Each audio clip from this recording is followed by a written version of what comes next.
ভাব সম্প্রসারণ আত্মশক্তি অর্জনই শিক্ষার উদ্দেশ্য। শিক্ষার প্রকৃত উদ্দেশ্য মানুষের কর্মশক্তি অর্জন ও মনুষ্যত্বের বিকাশ। মানুষের মহোদৈহিক ক্ষমতাগুলোকে বিকশিত করা।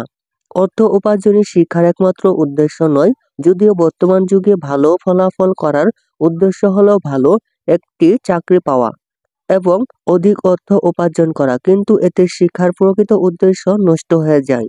শিক্ষার প্রকৃত উদ্দেশ্য থেকে মানুষ অনেক দূরে সরে যায়। মানব সম্পদ উন্নয়নের হাতিয়ার হিসেবে শিক্ষার প্রচলন হয়েছে।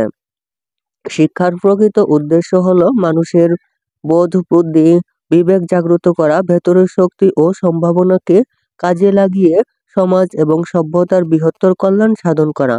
কেননা মানুষ জন্মসূত্রে মানুষ নয়, তাকে মনুষ্যত্ব অর্জন বা মানুষ হওয়ার জন্য চেষ্টা করতে হয়।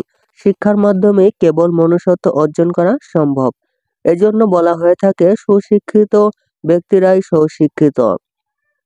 একজন শিক্ষিত মানুষ অন্যের থেকে আলাদা হয়ে ওঠে তার মার্জিত আচরণ, উন্নত চিন্তা, কর্তব্যনিষ্ঠা, ন্যায়পরায়ণতা, সততা ইত্যাদি চারিত্রিক গুণাবলীর কারণে। এগুলো মানুষের মানবিক গুণ, আত্মগত শক্তি। শিক্ষা মানুষকে এ সমস্ত সামর্থ্যের অধিকারী করে তোলে। শিক্ষার প্রকৃত উদ্দেশ্য মানুষের ভেতরের ক্ষমতাগুলো সক্রিয় করা, সুপ্ত মনোদৈহিক শক্তিগুলোকে জাগ্রত করা, অপ্রকাশিত মানবিক গুণগুলোকে বিকশিত করা। কিন্তু বর্তমান যুগে মানুষ শিক্ষার প্রকৃত উদ্দেশ্য থেকে অনেক দূরে সরে গেছে।